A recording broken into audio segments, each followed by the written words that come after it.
Bonjour, voici Star Wars Destiny, un jeu de Lukas Letzinger et Corey Konieska, édité par FFG. C'est un jeu pour 2 joueurs qui se joue avec des cartes et des dés. La première étape consiste à choisir ses personnages. On peut en avoir plusieurs dans la limite de 30 points disponibles. On voit ces points indiqués en bas à gauche de la carte. Des fois, quand il y a 2 chiffres différents, c'est suivant si on utilise 1 ou 2 dés pour le personnage.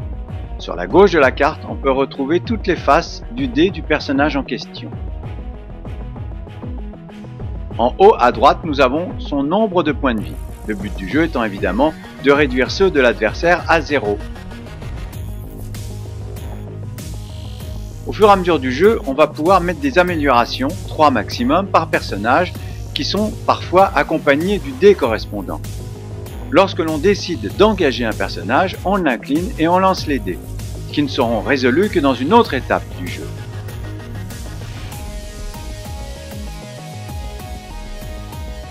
Lorsque l'on choisit de résoudre les dés, on peut résoudre tous les dés en même temps qui ont le même icône. Ici par exemple, les dégâts à distance. On peut jouer les deux, on n'est pas obligé. À droite, nous avons les dégâts de mêlée. Ici, nous voyons même un dé plus 2, qui lui ne peut pas être joué tout seul et doit être forcément accompagné d'un dé de mêlée normal. Voici les pions de ressources, les pions de dégâts et les boucliers. Les pions se déposent sur les cartes des personnages. Ensuite, vous avez des cartes que vous pouvez jouer, des cartes événements, des cartes de soutien et évidemment les fameuses cartes d'amélioration. Toutes ces cartes ont un coût, qu'on voit en haut à gauche, que l'on paye en ressources, ici 2. Voyons les icônes des dés. Ici, les dégâts de mêlée. Ici, les dégâts de distance. Les boucliers que l'on peut mettre sur les personnages. Les ressources nécessaires pour payer les cartes que l'on joue. Disruption pour enlever des ressources à l'adversaire. Défausse pour enlever des cartes à l'adversaire. Ici, concentration pour tourner des dés sur les faces qu'on souhaite, ses propres dés.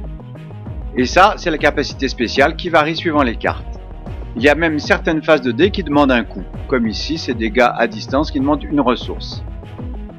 Et la pire de toutes, la phase qui n'apporte rien du tout. Au début de la partie, chaque joueur va choisir un terrain.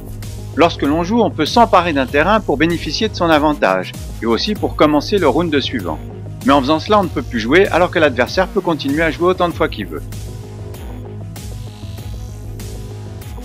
Maintenant, à vos cartes, à vos dés, mais surtout, n'oubliez pas, It is your destiny.